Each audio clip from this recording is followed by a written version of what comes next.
Hola, hola, ¿qué tal amigos? ¿Cómo están? Bienvenidos a un video más de Víctor Origami Más, y en esta ocasión aprenderemos a hacer este hermoso avión de papel estilo murciélago, que sé que les va a encantar porque, como vieron al principio del video, tiene el efecto de aleteo que es espectacular y que lo hace diferente a los demás tipos de aviones que hayan visto en internet. Así que si quieres aprender a hacer uno igual, te invito a que sigas el tutorial a continuación y sigue los pasos para hacer el tuyo.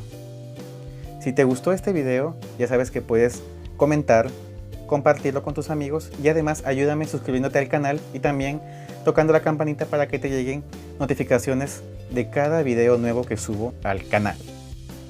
Así que sin más, bienvenido y empecemos esta aventura con este hermoso avión de papel.